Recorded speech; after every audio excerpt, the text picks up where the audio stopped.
Okay, good afternoon. I'm trying to cool myself down. I stayed a little bit extra at work today because we had a program for Martin Luther King Day, which you could hear what I had to say. I really stepped out of my comfort zone, to say the least, in my speech today. And which I think is healthy every now and then. But then I really stepped out of my comfort zone listening to a speech that I was actually excited to hear, I was interested to hear, and then I felt like I'm sitting there being insulted and offended, and I had to get up and leave, and I tried not to make a scene, but I was shocked and dismayed at what I was hearing, and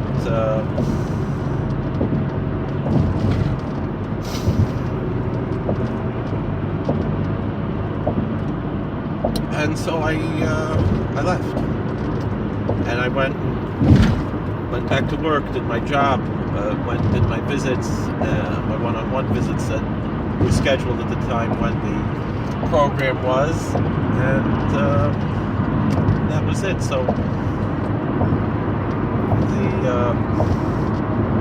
I'm debating as to whether or not I should speak about this, but I know that sometimes you make these videos, I make these videos sometimes just to vent, to get this out of my system, to feel a little better. I was actually making another video when my phone just like shut off, so maybe it's a sign not to make the video. But on the other hand, sometimes these videos, when I talk about being offended and stuff, those are the ones that get the most views.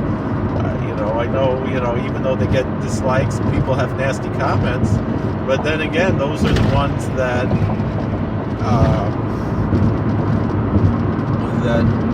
people tend to click on. And so I think I'm debating whether or not I want to speak my piece, but maybe I might just say it, and then once I'm done making the video, I'll decide whether or not I want to post it. But with that in mind, I'll try to be respectful, try to be humble, and just talk and let this out of my system. So I want to thank you for watching, by the way.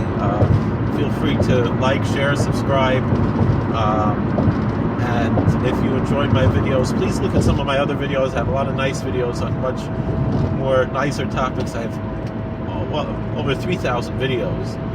So I'm constantly uploading, constantly making videos. This one I'm not specifically not making a live stream, perhaps just for this reason. But I don't feel like I'm spamming. I have something to say, and I'm here to share it. So that being said, so like I said, we had this program today. It was supposed to be 2 weeks ago, and because of the snow, I didn't come in that day, and a lot of folks didn't come in that day, and so they canceled the program for Martin Luther King Day that was supposed to be Wednesday 2 weeks ago. I actually came to work on Martin Luther King Day itself, and actually in the service, dedicated certain things to Dr. King's teachings. And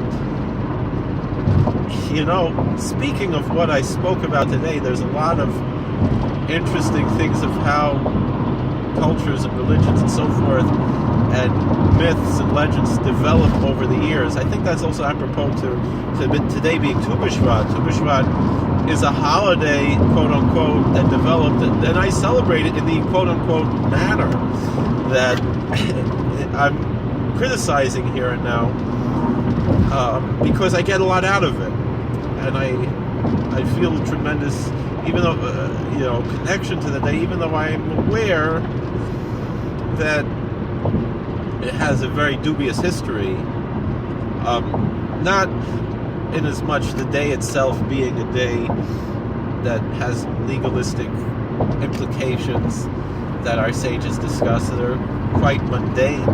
That I'm not questioning, but things that developed later in history, turning it into a holiday, picking it as a holiday, more or less. This is something that's totally man-made, and yet it is part of really that message of Tu B'Shvat that I spoke about last night, of our partnership with God, that these days that are not really holidays, that we turn into holidays, and days like Tu B'Shvat, Lag Boimer, even Pesach Sheni, and all these various days that we commemorate and observe in our liturgical calendar, even though they are new.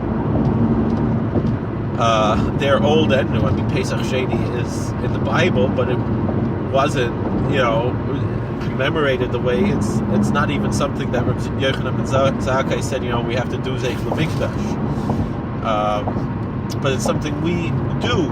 We make a tish on Pesach Sheni, we make a tish on Tu B'Shvat, on Lag Boimer, even though we're not obligated to do so.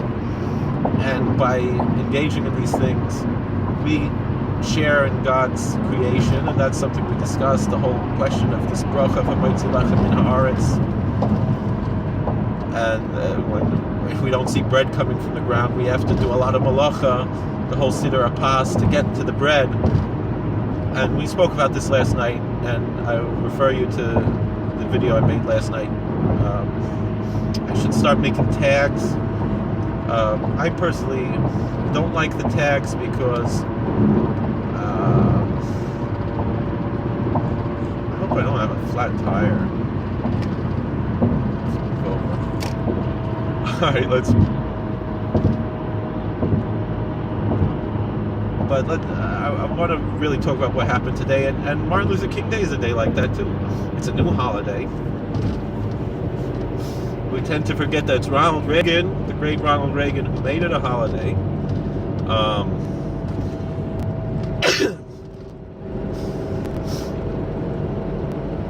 And perhaps, as I said, people just as much as I was offended today, and so I don't know. You can listen to what I said. I didn't record the other that I was offended by because I didn't feel like it's not my business to share what someone else is saying. But let's move that aside for now.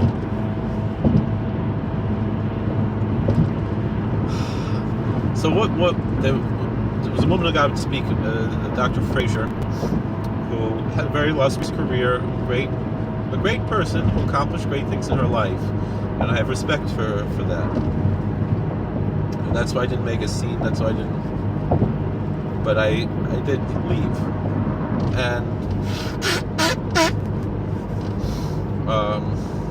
I think I was justified in leaving. I spoke to other people afterwards discussing how I was offended and how I felt about it, and other people were actually quite shocked that this is something that went on here at my job. And this woman happens to hold a title that she was given by, no surprise, Ed Day, the RINO, of Commissioner of Human Rights or Equality, something like that, in Rockland County. And I don't live in Rockland County, so this stuff's none of my business. I live in Sullivan County. I work in Rockland County. I don't have any position in Rockland County other than the position I hold in the hospital, where I'm saying I'm not a member of the rabbinical council there or anything like that. I'm just a regular guy. I live in Sullivan County. I have somewhat of a position, although I should apply to the Rockland County Rabbinical Association, perhaps, even though it's Reform, Conservative, whatever, just to have fellowship for the sake of my patients, or at least, make some time to address them and reach out to them. I think I've reached out to them, and they really didn't care. It's the same anti-Haredi bigotry, which I saw here today at work, and really hurt my feelings. But I understand, because we need to open up dialogue, and that's where this type of ignorance and bigotry comes from. I mean, and this is a woman who should know herself that bigotry comes from ignorance, and she is speaking from a place of ignorance and expressing a bigoted feeling when she's not a bigoted person, I don't believe. Although maybe she is. I don't know. It's possible, considering a lot of the other things she said. But it's not for me to judge whether a person is bigoted, but the statements that she made certainly offended me as a Jew and as a rabbi. and as a Haredi Jew, and as someone who has a certain fellowship with the Haredi communities in Rockland County to a certain extent, even though I certainly identify perhaps more with communities in Orange County, Sullivan County. I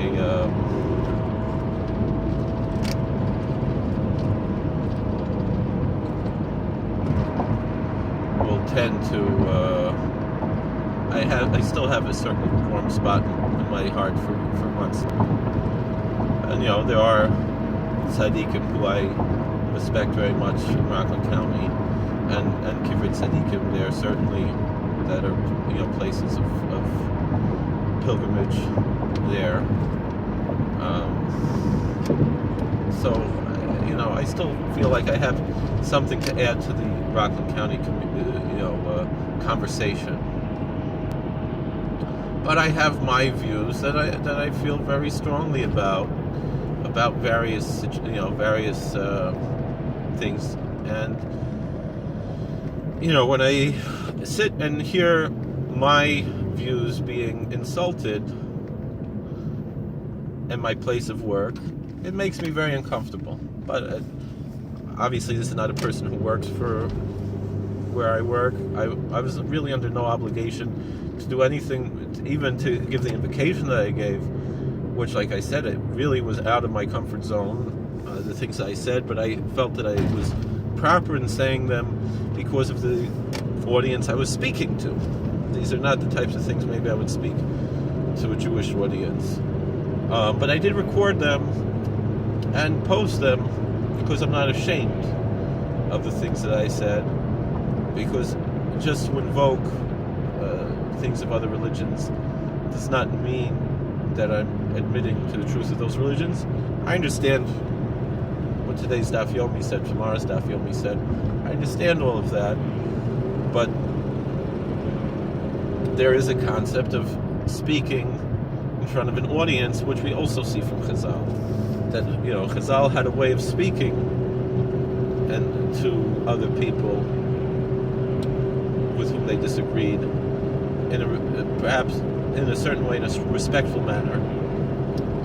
And this is something that we learn from. When I say Chazal, I mean that our sages, the rabbis of the Talmud.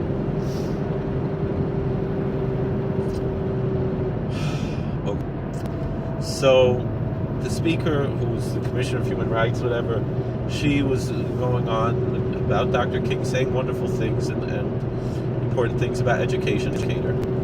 And then there were two things that at first offended me but didn't prompt me to leave. One thing, that she was extremely, not being disrespectful to the president, it's one thing, but disingenuous and intellectually dishonest. I mean, when I hear it from one of my patients who are mental patients, I can say, well, these people are mentally ill, with all due respect, and I love them very much, and I care about them, and I minister to them with love and compassion.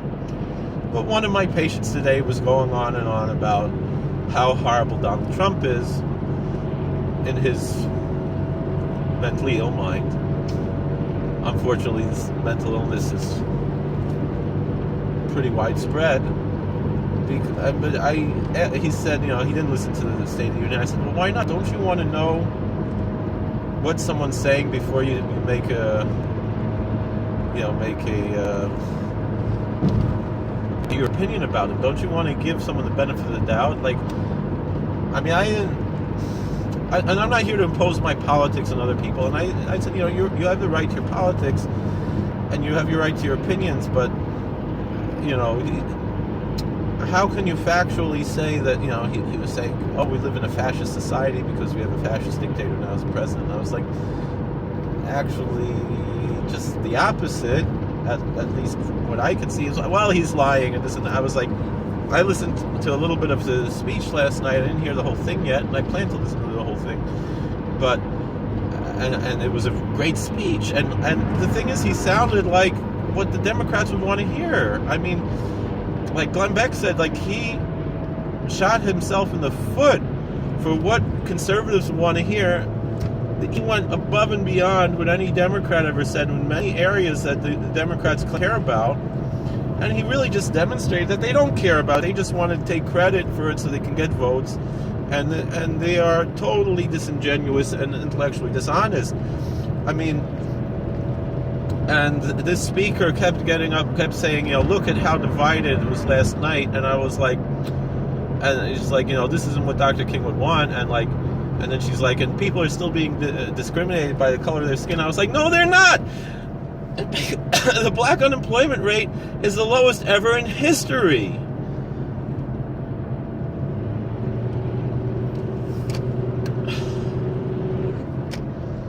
And I didn't say that, but it's true.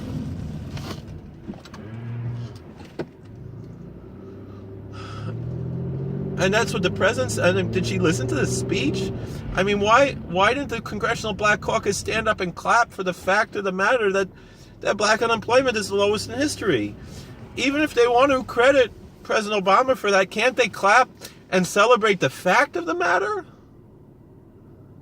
Or everything just has to be, Donald Trump is evil. Like, it just doesn't make any sense. Donald Trump is not a racist. He was friends with Al Sharpton and Jesse Jackson, and they loved this guy for years, and now all of a sudden he's a racist? What's going on? I'm living in a crazy world. People are just ignoring the facts and embracing just a bigoted, ignorant hatred for the president just because he ran as a Republican, and he's not really a Republican. I mean, he has plenty in common with the Democrats, more in common with the Democrats than the vast majority of Republicans I can think of, but there's just this bitter hatred and bigotry against the president, and he wasn't my first choice. I'm not a big fan of his, Mark Levin says, I'm not a pom-pom boy for him. I reluctantly voted for him only because Hillary Clinton was so bad, even though I didn't really think it would make that much of a difference in New York, although I thought maybe there was a possibility Trump could win New York. There were people who were thinking that it's a possibility. But just this propaganda against the president, and nobody's pointing to any actual policies or anything. They're just giving him a label of a fascist when he's the opposite of a fascist. I mean, Obama was much more fascistic than Donald Trump was. And, I mean, do you know what fascism even is? It's where the government runs everything. And, so, and then, she's talking against Betsy DeVos and talking against, and saying, why did President Trump get rid of this or that thing in the White House? I was like, because it's not the job of the federal government. You're an educator.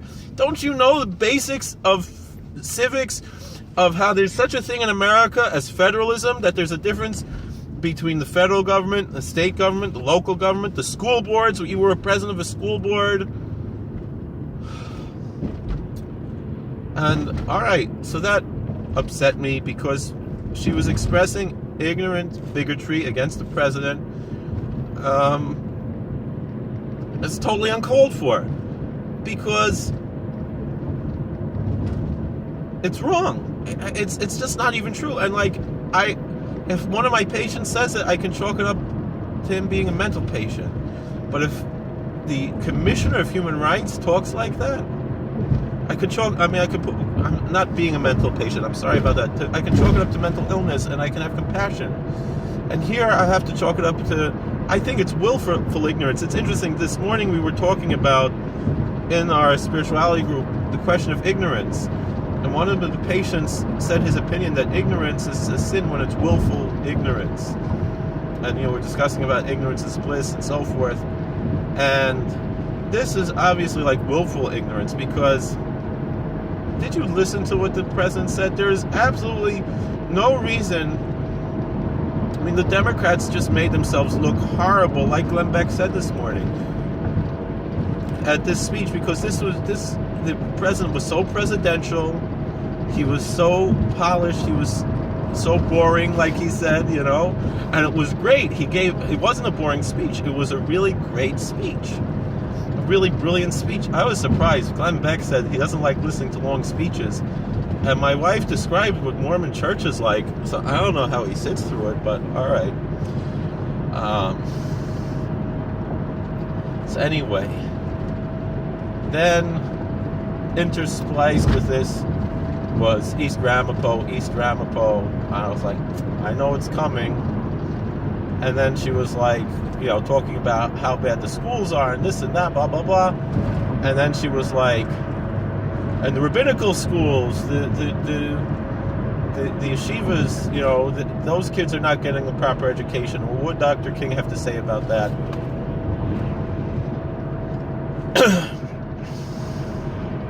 And, but they wouldn't let us in there anyway, even though the superintendent, whatever, they won't let the superintendent of East Ramapo come in there and see. And I was like, all right, I'm leaving. I'm out of here. I don't have to sit and be offended when I have perfectly good work to do, things I have to do, part of my ministry, part of my job,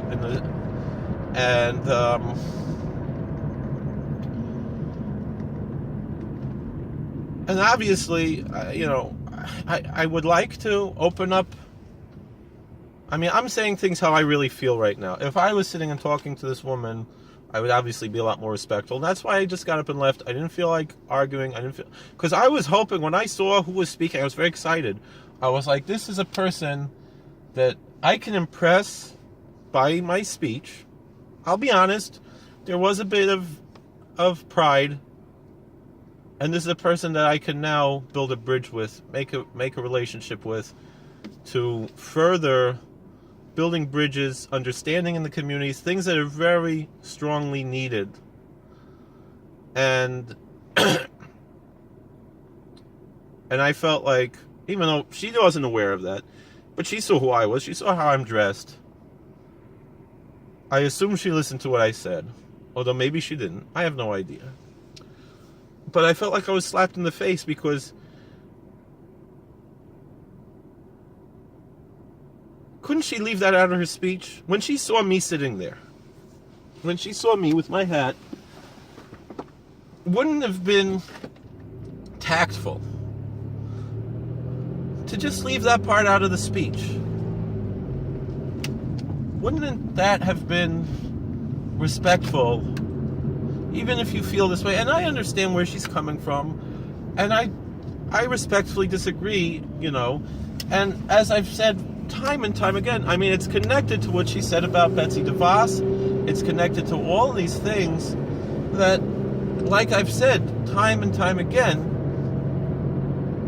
groups like Yafed are Marxist groups.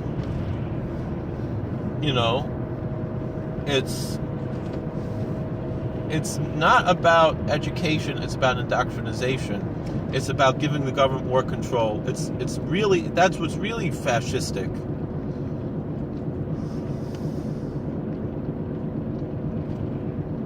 And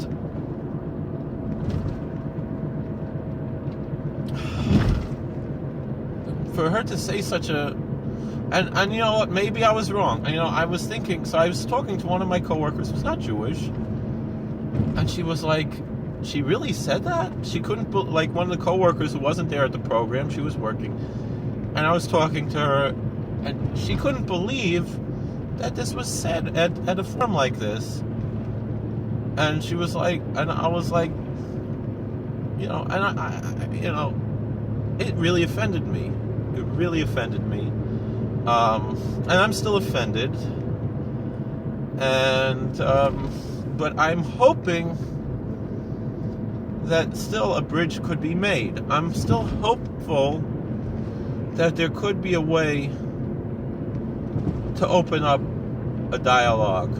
Because I'm active in a group on Facebook that I disagree with a lot of the people in who are there, but I still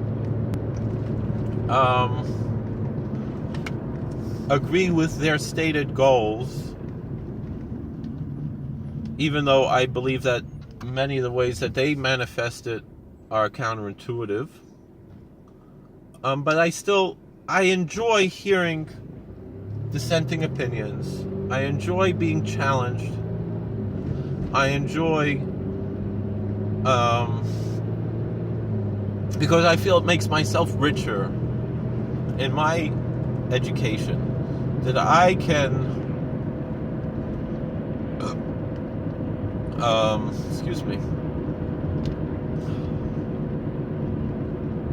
that I can experience what it means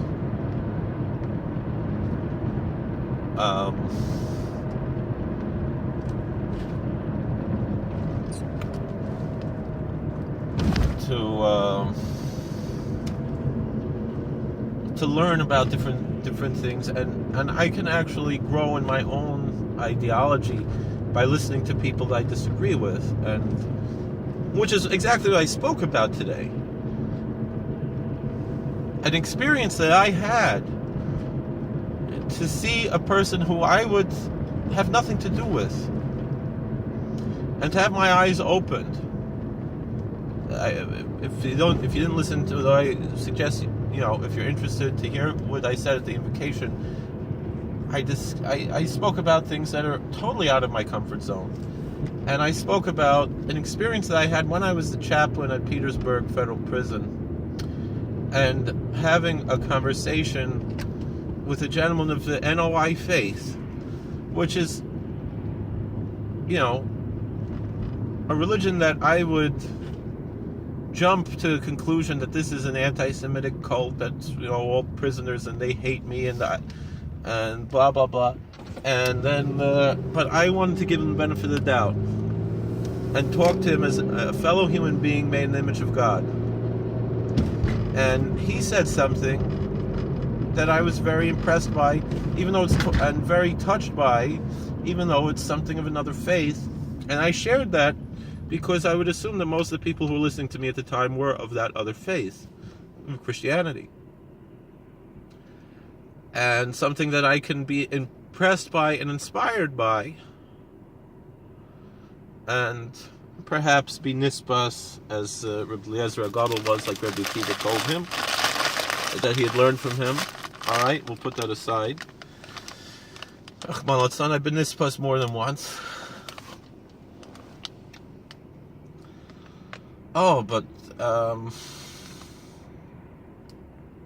maybe this was an occasion of that I should have to feel. Maybe this is what's going on right now. Maybe this is the tikkun I'm going through. But that being said,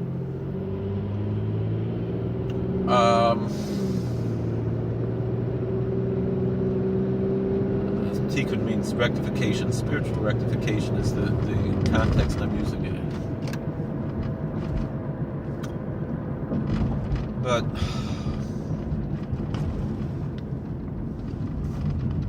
it's 3:34. I think I want to go daven mincha. So,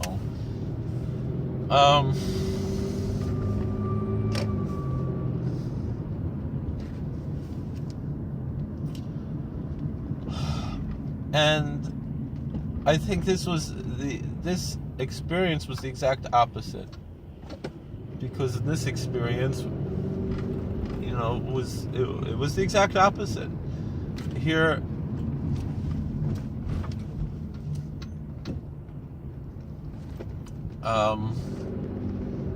it was the exact opposite experience then of what I just described.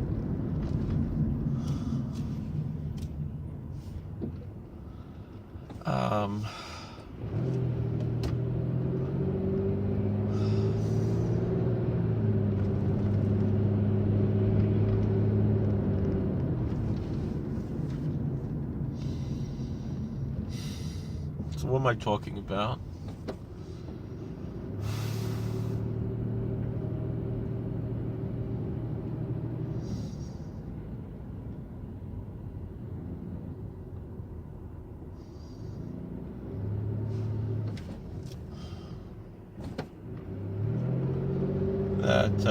Now I kind of lost my train of thought. So, it seems like everything that I'm saying here, I'm like experiencing the exact opposite. I don't know.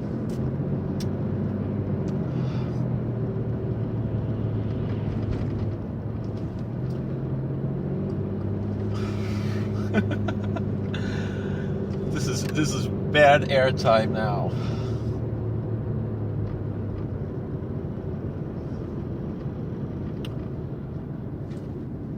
With my experience of hearing this whole thing that offended me,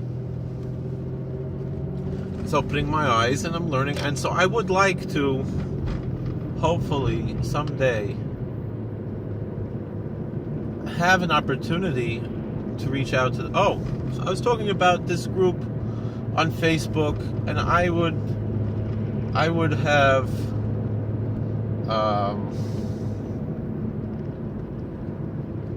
introduced her to some of these people. Maybe they know her already, and it would be a nice bridge building experience. And I still am hopeful that could happen.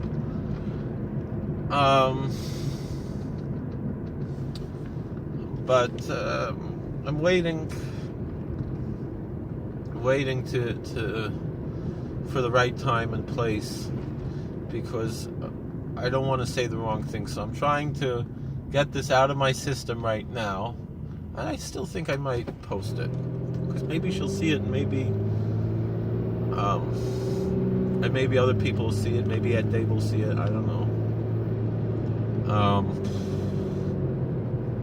Although people are going to say, well, who cares what your opinion is? Who the hell are you? And they're right. I'm nobody. And I don't have any right to say an opinion, but this is YouTube. I can say whatever the hell I want. And I'm not shouting, and they might want to demonetize the video for this. I don't think it's anything really that bad, because I have respect for other people. I'm just trying to understand, and like I said, I understand where she's coming from, and it's coming from a Marxist ideology. And if you would ask me, what would Dr. King say?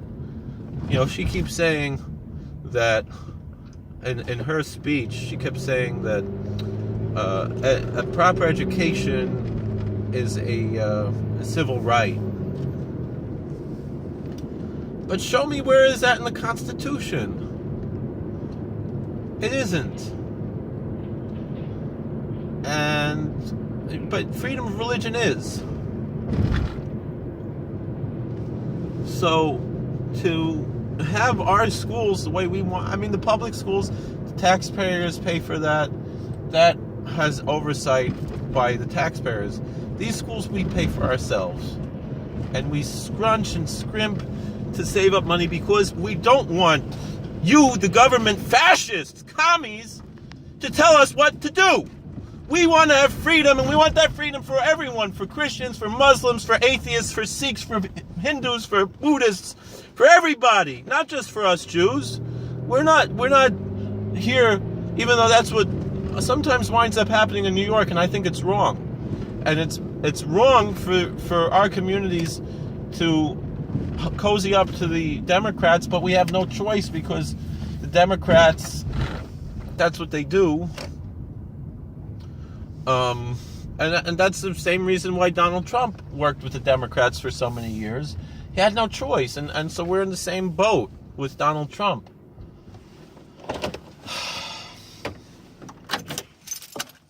Ow, that hurts. Well, I'm here at shul. I gotta pick up my daughter. I'm gonna go daven mincha.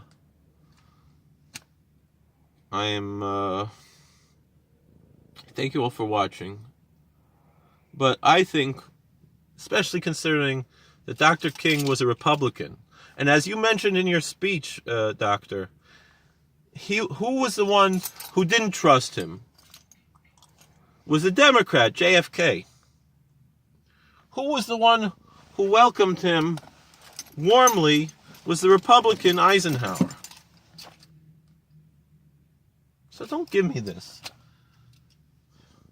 The bigotry against the president, and the bigotry against my community, and really the attempt to trample on the religious freedom and the true civil rights, not made up rights. There's no right to education anywhere in our Constitution. Education is a privilege, and education is a choice. And especially the garbage that's taught in the public schools.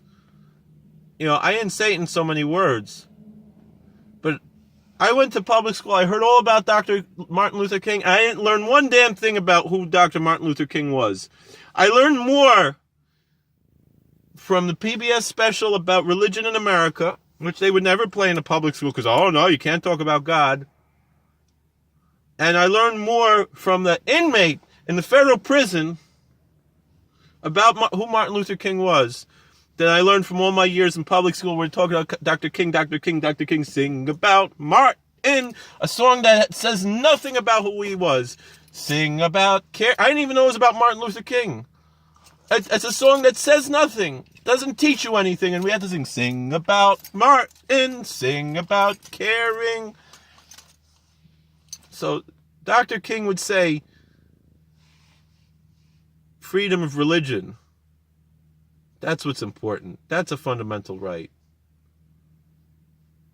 Dr. King stood up against anti-Semitism. That's what Dr. King would say. Talk about rabbinical schools when he got his doctorate from a rabbinical school, even though it's not one of mine, as I mentioned. All right. Well, God bless. Please like, share, and subscribe. Comment, share, and I hope I don't get banned from YouTube over this. All right. Take care.